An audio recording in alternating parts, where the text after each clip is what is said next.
લાખની આજુબાજુ શિવરાત્રી મેળામાં જ્યારે ગુજરાતભર અને ભારતભરમાંથી લોકો આવતા હોય તો આપણે યજમાન છીએ, એ લોકોની વ્યવસ્થા જાળવવાની પણ જવાબદારી આપણી. શાંતિથી ઉજવવાના છીએ, ગંભીરતાથી ઉજવવાના છીએ અને વફાદારી અને પ્રમાણિકતાથી ઉજવવાના છીએ. મિત્રો, આપણા સાધુ સંતોની માર મર્યાદા જ્ઞાતિનો છું તો મને દુઃખ થાય છે, કારણ કે સાધુ સંત અમારામાં જે પૂજનીય છે, 18 વર્ણમાંથી આવતો કોઈ પણ સાધુ સંત આપણા માટે પૂજનીય છે. સાધુ સંત પોતાની જ્ઞાતિની વાત કરશે તો આપણને દુઃખ થશે, કારણ કે ગિરનારની જ વાત કરવાની છે અને સ્થાનિક સંતોની સ્થાનિક ધાર્મિક બાપુ અમને માર્ગદર્શન આપો.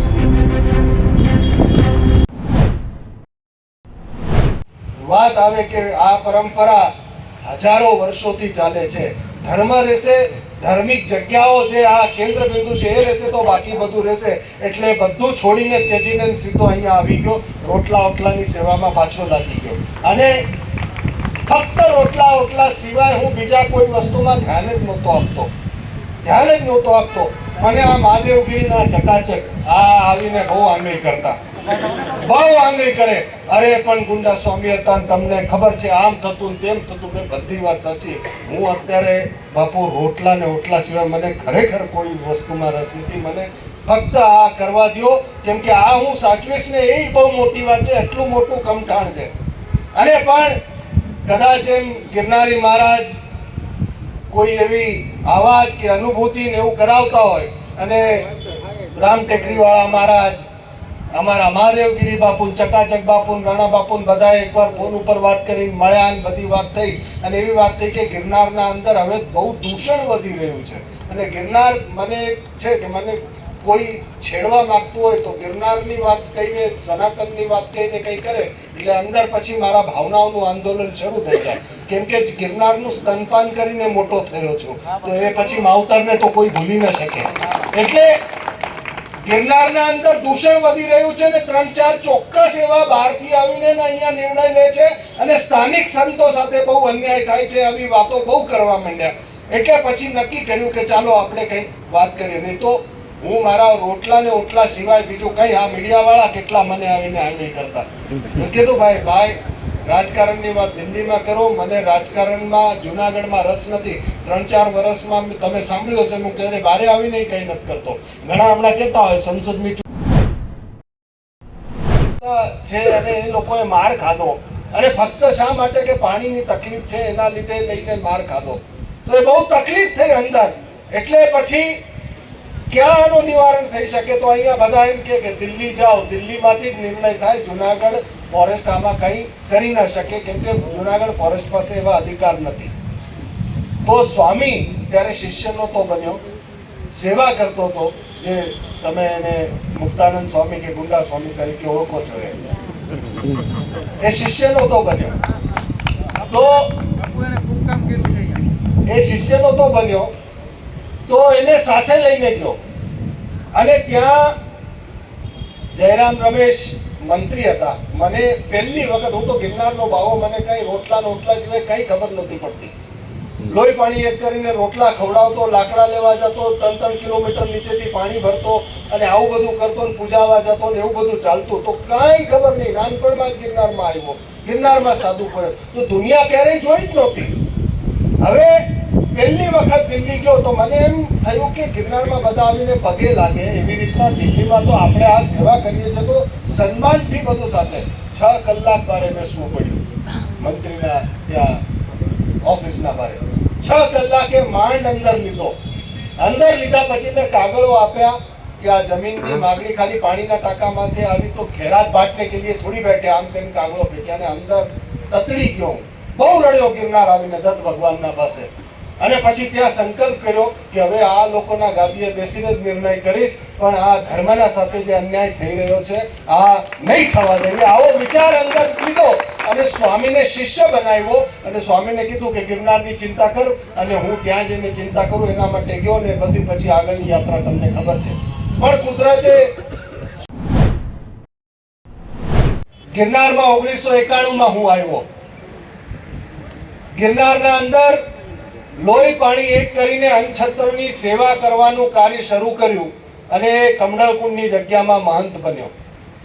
મહંત બન્યા પછી એ મહંતની જે ગાદી છે દત્ત ભગવાનની, એના સાથે ઘણા સંઘર્ષો ચાલતા હોય છે. એ સંઘર્ષોના સાથે લડાઈ લડતા લડતા એક વખત એવું થયું કે પાણીના ટાંકાને લઈને પ્રશ્ન ઉભો થયો, પાણી નહોતું. તો ફોરેસ્ટ ખાતાને ખૂબ અરજીઓ કરી, પણ એ અરજીઓ કર્યા છતાંય કોઈ નિવારણ નહોતું આવતું. ને એકવાર તો એવું થયું કે અમે ટાંકો બનાવવાની શરૂઆત કરીને કમળ અને એથી બધા બારે આવીને જાતિવાદ ઘુસાડવાનો, એટ્રોસિટીની એની બધી ધમકીઓ. અરે પણ કોઈ અમે તો 18 વરણને લઈને બેઠા છીએ. અલ્યા મારા ત્યાં રોટલો છે ને, એની તમે એકવાર જઈને પૂછો કે તું કઈ જ્ઞાતિનો છે, તમને ખબર પડે. રોટલો બનાવવા વાળો, પીરસવા વાળો, પાણી પીવડાવવા વાળો, મેં તો આજ સુધી કોઈ દિવસ નથી પૂછ્યું. અમે તો પિંડદાન કરીને બન્યા છે. અમારા માટે તો બધા નારાયણનું રૂપ હોય. અમે જાતિ વાતિમાં કોઈ દિવસ માનતા નથી. તમે આ ગિરનારના અંદર આવીને જાતિવાદ ઘુસાવો છો. ક્યાં લઈ જવા માંગીએ છીએ આપણે ગિરનારને? આ સનાતનની વાત કરીને આપણે આગળ નીકળવા વાળા. સનાતનની વાત આવે એટલે બધું છોડી દેવાનું. સનાતનની જ વાત થવી જોઈએ, ગિરનારના સંરક્ષણની જ વાત થવી જોઈએ. તો આ વાત જ્યારે કરીએ છીએ ત્યારે આમના ત્યાં જઈને હુમલો કરવાની બધી જે પ્રયત્નો થયા છે, તાત્કાલિક પોલીસને ફોન કરીને પીએસઆઈ ને દોડાવ્યા, ગાડી ગઈ, એ લોકો બધા ભાગી ગયા. મારતી ગાડીએ હું ભાગ્યો, ત્યાં પહોંચ્યો. ત્યાં પહોંચ્યા પછી એ બધા નીકળી ગયા હતા. પણ આ ઘટના સામાન્ય લેવાની નથી. આ બહુ ગંભીર બાબત છે. અને ચાણક્યએ કીધું છે કે કાંટો નીકળે ને એના પહેલા જ એના મૂળિયા સુધી એને ઉખાડીને ફેંકી દેવો જોઈએ. આ આવું દૂષણ, આ ઘટનાએ બહુ મોટી રીતે આપણી આંખો ખોલવા માટે જ આ ઘટના બની છે. હું સૌને કહું છું કે તમે ને અમે બધા ગિરનારને ફાળકામાં બેસવા આવશે તો, રિક્ષામાં આવશે તો, એટલે પણ મેં ક્યાં ના પાડી. મને ઘણી વખત રિક્ષામાં જવું પડે તો કોઈ મુસ્લિમ ચલાવતો હોય તો હું બેસું જ છું. મેં એ વાત કરી જ નથી. અમે ફક્ત એક જ વાત કરી છે કે બગી જે છે વિધર્મીઓની બગીમાં નહીં બેસો. તમે હાથી ઉપર બેસો, અમને શું વાંધો છે? 4 હાથી લઈને એના ઉપર બેસી જાઓ, ક્યાં વાંધો છે? અમે એક જ વાત કરી છે, ગિરનારની પવિત્રતા ભંગ ન થાય. બગી જે છે વિધર્મીઓની એ અંદર ન આવી જોઈએ અને કોઈ વિધર્મીના સ્ટોલ ન લાગવા જોઈએ. આ બહુ સ્પષ્ટતા છે. પછી પત્રકારો મળીને કદાચ વાત કરતા હશે, સમાજમાં જે વાત થતી હશે, સમાજે ને પત્રકાર કે એમનાથી જ્યાંથી વાત ગઈ હશે મને ખબર નથી. અમારી બરાબર છે બાપુ, બે જ વાતો છે આપણી, બરાબર છે ને? તો આ વાત અમે મૂકી. બીજી વાત, વેજ ઝોન જાહેર કરવાની, શાકાહારી વિસ્તારોને જાહેર કરો, નિશાનદારો લાગુ કરો. આ વેજ ઝોન જાહેર કરો, કેમ કે એના અંદર માંસ, મછલી, મટન અને એવું બધું ખાય, પવિત્રતા ખંડિત થાય. અને ગયા વખતે એક દીકરીનો જે ઉપાડી ગયો દીપડો એને ઉપાડી ગયો, એના પાછળ એવું કહેવામાં આવે કે ડબ્બામાં કોઈક માછલી આવ્યો, એના ઘરથી દીપડો આવ્યો હતો. તો ઘટના બની, એ દુર્ઘટના. અને 3-4 મને કીધું કે મને ફોન આવ્યો, બધા સંતોને બોલાવ્યા છે, આપ 1 કલાક પહેલા આવજો. એટલે બધા સંતો આવશે. એટલે હું ગયો, ત્યાં જોયું તો 3-4 જણા જ બેઠા હતા. એટલે મેં પૂછ્યું કેમ બધા સંતો ક્યાં છે? તો કે બધા નીચે જ છે. 3-4 સંતો સાથે થોડીક વાર્તાલાપ કરીને જાશું નીચે. એટલે ત્યાં મીટિંગ એ લોકોએ કરી, હું એમાં હતો ને પછી વાત થઈ. નીચે અમે આવ્યા. નીચે આવ્યા પછી મને ખબર નહોતી કે આપણે વાત કરવા આવ્યા કે શક્તિ પ્રદર્શન કરવા આવ્યા. એટલે ત્યાં શક્તિ પ્રદર્શન વાળું વાતાવરણ થઈ ગયું.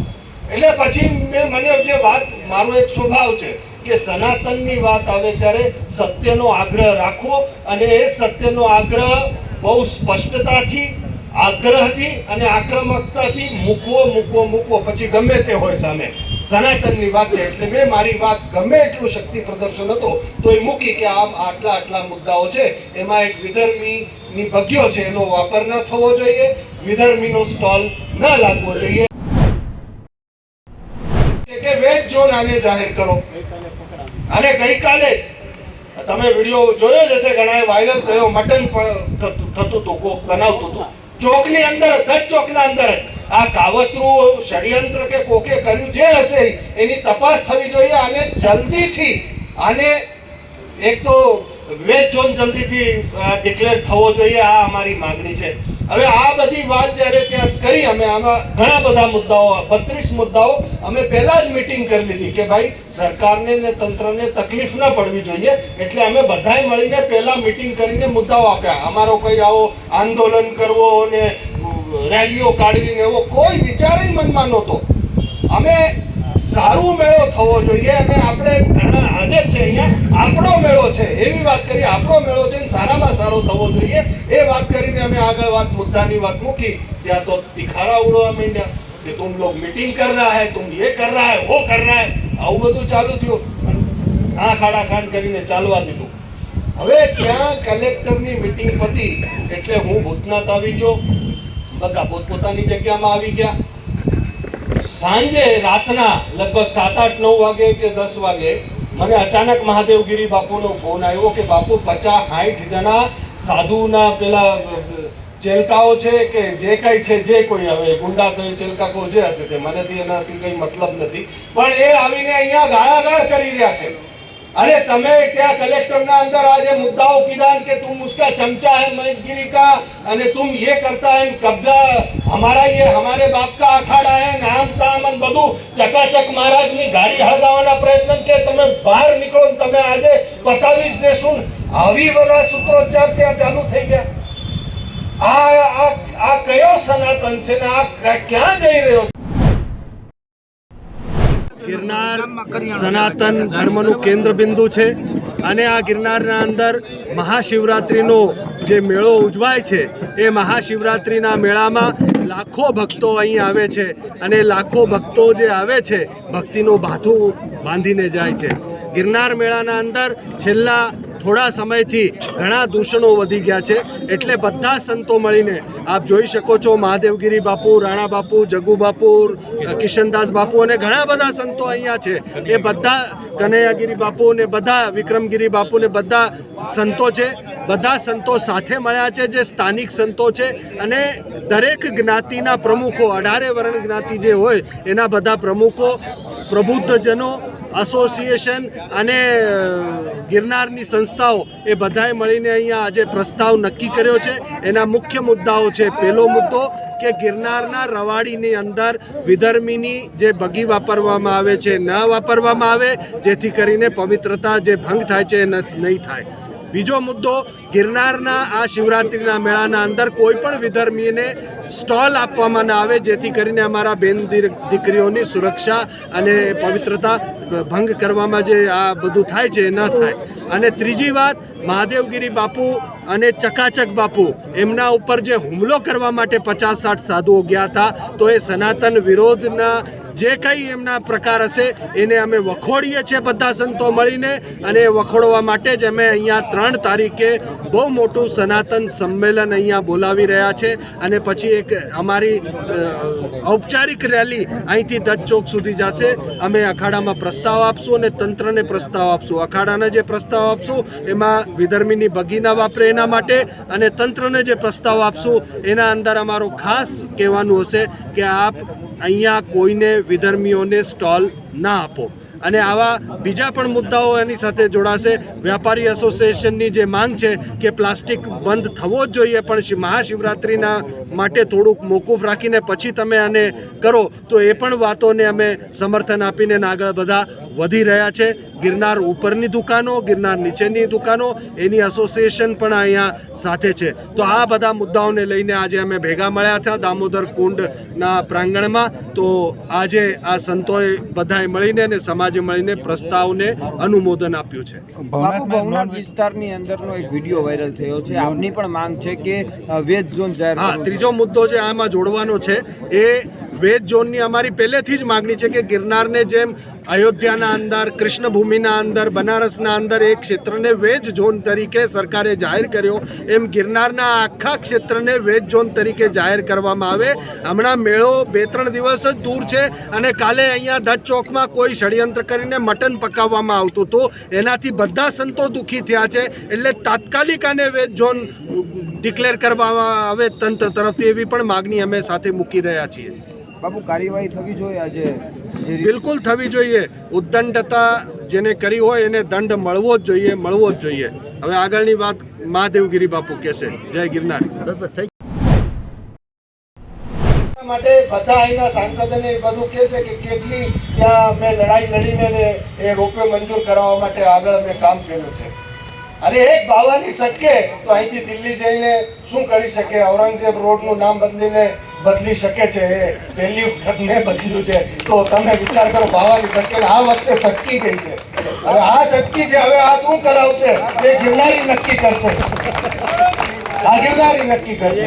હું શાંતિથી બેઠો તો હવે મારો શિષ્ય અચાનક કોરોનાના પેલામાં એ જવાનું થઈ ગયું અને એકલો સાધુ અમારા પરિવારમાં હું એકલો જ બચ્યો. એક મારા ભત્રીજા જેલા ભૂતનાથમાં હતા અને એક મારા શિષ્ય સ્વામી હતા. હવે અમારા પરિવારમાં હું એકલો જ બચ્યો એટલે એક બાજુ હતું કે ગિરનાર ભવનાથ તળેટી વસ્ત્રાપતેશ્વર ક્ષેત્રના આ મહાશિવરાત્રિ મેળાની તૈયારીઓ ચાલી રહી છે.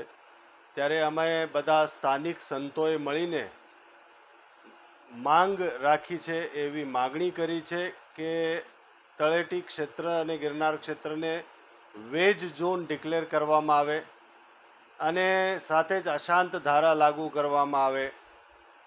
જે મેળાના અંદર લાખો શ્રદ્ધાળુઓ ભક્તિનું ભાથું બાંધવા આવે ત્યારે આ મેળાના અંદર કોઈ પણ વિધર્મીની બગી ના આવે રવેડીના અંદર, અને સાથે જ વિધર્મીના સ્ટોલ ન લાગે, જેથી કરીને અહીંની પવિત્રતા જળવાઈ રહે. આ એક ભક્તિનું, ભાવનું, શ્રદ્ધાનું અને સનાતનનું કેન્દ્રબિંદુ છે ગિરનાર. અહીંયા જો ભક્તિને ઠેસ પહોંચવાના કોઈ પણ કૃત્ય કરવામાં આવે તો એના ઉપર તાત્કાલિક એને સજારૂપ જે પણ દંડ કરવામાં આવે થવો જોઈએ. અને આવું પ્રવૃત્તિ કોઈ દિવસ ન થવી જોઈએ. હમણાં જ ધ્યાનમાં આવ્યું કે ગિરનાર તળેટીના અંદર મટન રાંધતા વખતે નકલી સાધુઓ અથવા તો કોઈએ ષડયંત્ર કરીને આવું કરવાનો પ્રયત્ન કર્યો.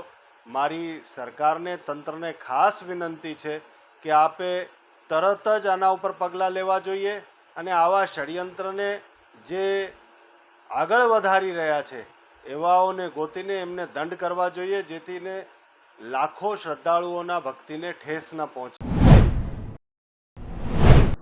શિવરાત્રિ મહાપર્વની સર્વે અખાડાઓની અંદર તૈયારીઓ, એની અંદર તારીખ 5 થી 8 મહાશિવરાત્રિ મેળો ચાલુ થાય છે. ત્યારે આજે એક વરિષ્ઠ સંતોની જે બહોળી સંખ્યાની અંદર સંતો ઉપસ્થિત રહી અને જે અમારી પરંપરાઓ જે છે પહેલેથી મહારાજ સૂર્યપ્રકાશ ભારતી, હાથીગીરજી મહારાજ ત્યારથી અને આદિથી જે એક રવાડી જેને શાહી સ્નાન કહીએ છીએ એ રાબેતા મુજબ જે દર વર્ષે નીકળે છે એવી રીતે જ નીકળશે. અને હજી પણ અમારા વરિષ્ઠ સંતો પણ વિવિધ ક્ષેત્રથી આવી રહ્યા છે. ત્યારે પણ એની અંદર એક મિટિંગ બેસશે અને જે અમારી પરંપરા છે એની અંદર કોઈ પણ બાંધછોડ અમે નહીં કરીએ એવું આજે વરિષ્ઠ સંતોની ઉપસ્થિતિમાં અને હરેક સાધુની ઉપસ્થિતિમાં આજે પ્રસ્તાવને પાસ કર્યો છે. અને હરેક સાધુ સંતોને અને પબ્લિકને અમે ખાસ આહવાન કરીએ છીએ કે જેટલું બની શકે એટલું પ્લાસ્ટિકનો ઉપયોગ ન કરે. અને આજે સરકાર શ્રી એની અંદર પણ હાઈકોર્ટે હુકમ કર્યો છે કે પ્લાસ્ટિક ગિરનાર ઉપર કોઈ લઈ જશે તો એમને દંડ કરવામાં આવશે. તો હરેક મેળો માણવા વાળી જે પ્રજા છે એને હું મારી એક નમ્ર અપીલ છે કે આ પ્લાસ્ટિકનો ઉપયોગ ન કરો અને આપણે જે વનરક્ષક પ્રાણીઓ હોય એને કાંઈ નુકસાન ન થાય એવી રીતે આપણે આ મેળો માણવાનું છે અને ધર્મનું ભાતું ભરવાનું છે. તો હરેક વ્યક્તિને તારીખ 5 થી 8 તારીખે આ શિવરાત્રિ મેળો ચાલુ થાય છે તો બધાને અમે પણ દિલ ભાવથી આમંત્રિત કરીએ છીએ, આવો મેળો માણો અને આશીર્વાદ સાધુ સંતોના લેવો. એવી હું પણ ભગવાન પાસે પ્રાર્થના કરું કે આ મેળો સુખ, શાંતિ અને સમૃદ્ધિથી જાય એવી ભગવાન દત્તાત્રેય પાસે, માં જગદંબા પાસે, ગુરુ ગોરક્ષનાથજી પાસે અમારી પ્રાર્થના. અસ્તુ. ઓમ નમો નારાયણ.